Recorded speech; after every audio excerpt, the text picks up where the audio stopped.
हम अटल जी को श्रेय देखते हैं, हम दूसरे प्रधानमंत्री को श्रेय देते हैं। नहीं, लेकिन चन्नी जी गुजराल साहब हो चाहे देवगौड़ा हो, चन्नी जी यहाँ के तो बयान ऐसा को और सैम पित्रोदा के बयान को आपने जो कहा कि भाई कांग्रेस पार्टी का जो आला नेतृत्व है उसने तो नहीं कहा, तो वैसे ही अगर भारतीय जनता पार्टी में आप देख लीजिए तो वो लल्लू सिंह हो या फिर भारतीय जनता पार्टी के कुछ और उम्मीदवार अनंत हेगड़े, उन्होंने ही तो संविधान बदलने की बात की, तो फिर उससे कांग्रेस पार्टी ने और इंडिया गठबंधन के तमाम दलों ने इतना बड़ा मुद्दा बना दिया, जबकि प्रधानमंत्री नरेंद्र मोदी खुद कह रहे हैं, गृह मंत्री अमित शाह खुद कह रहे हैं कि कोई संविधान नहीं बदले जा रहे हम, यहां तक कि बाबा साहब आ जाएं तो भी संविधान को खत्म नहीं कर सकते। देखिए, अनंत हेगड़े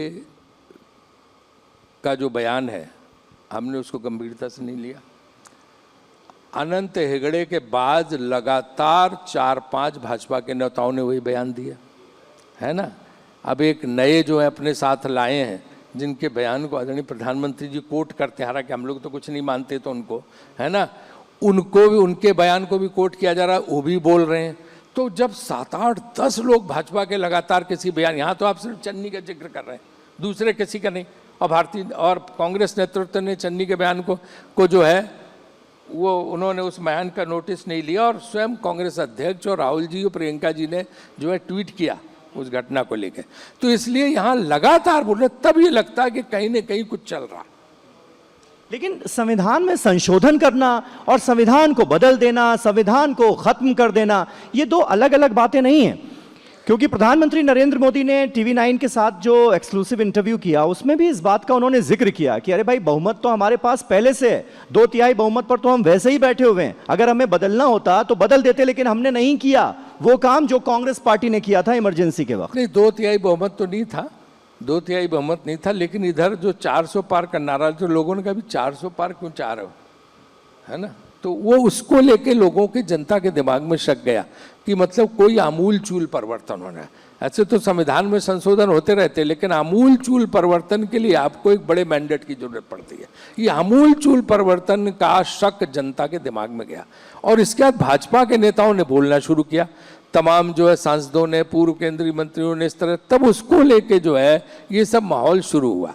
अच्छी बात है कि वो कह रहे हैं कि नहीं बदलेंगे, हम कहते हैं बहुत अच्छी बात है ना राजीव जी। लेकिन आशंका क्या है, आप तो खुद 3 दशक से राजनीति में हैं, इतने बड़े रणनीतिकार हैं, आशंका क्या है कि कांग्रेस पार्टी और इंडिया गठबंधन के तमाम बड़े बड़े नेता ये कह रहे हैं कि तीसरी बार सत्ता में आ गए तो संविधान बदल लें, क्या कर देंगे, क्या आशंका है? देखिए, जो आधारभूत जो सिद्धांत है, प्रियम्बल जो है जिनको बोलते हैं संविधान के, जिनमें कुछ गारंटियां दी गई हैं कि वो भारतीय नागरिकों के हित में वो नहीं बदली जा सकती हैं, और उसके बाद जो है जो कमज़ोर वर्गों के हितों के लिए आरक्षण से लेकर तमाम चीज़ें दी गई वो नहीं बदली जा सकती हैं, उन सब को लेके एक शक की सुई चारों तरफ घूम रही है। गांव-गांव में लोग बात कर रहे हैं कि भाई क्या हो रहा, क्या करना चाह रहे हैं, क्या करना चाह रहे हैं, ये वो चीज़ है। और मुझे लगता है इसका एहसास भाजपा नेतृत्व को हो गया है, इसलिए सुबह से शाम तक सफाई चल रही है, सफाई देने का काम चल रहा है। इसके पहले सफाई देने का काम नहीं था, लगातार सफाई देने का काम क्यों चल रहा है? अगर कुछ है ही नहीं तो आप इग्नोर करो, बोलो ही मत।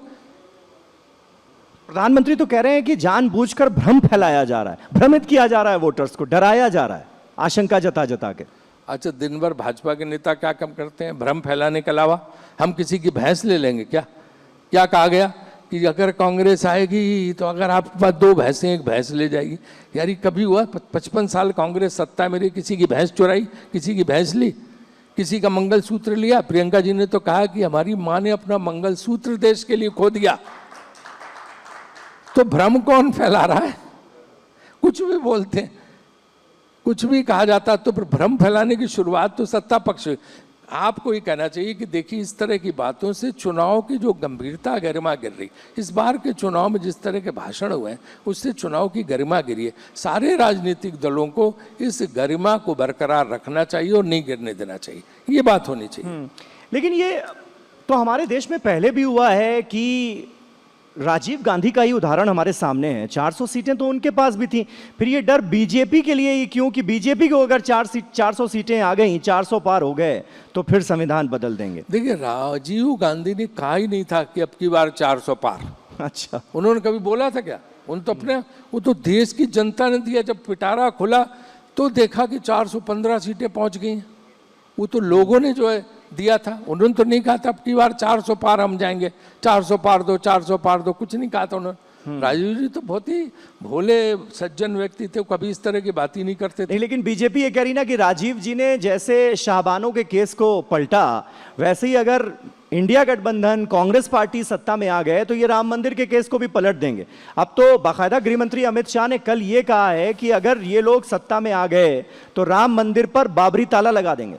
देखिए, मैं आपका, अब आप वही जो भ्रम की बात कर रहे थे, तो अब ये भ्रम की वाली बात तो है, तो आपके चैनल के माध्यम से मैं कांग्रेस की नीति स्पष्ट रूप से बता देना चाहता हूं राम मंदिर को लेके। बिल्कुल, जिस दिन कांग्रेस शुरू से कहती रही कि जो सुप्रीम कोर्ट का फैसला आएगा हम उस फैसले को मानेंगे, जिस दिन ये फैसला आया, हम भी आईसीसी में बैठे हुए थे, कांग्रेस की वर्किंग कमेटी की मीटिंग हुई जो सबसे बड़ी सर्वोच्च समिति है, और उसने उसमें निर्णय लिया कि अब सुप्रीम कोर्ट के फैसले के बाद अयोध्या में भव्य राम मंदिर बनना चाहिए।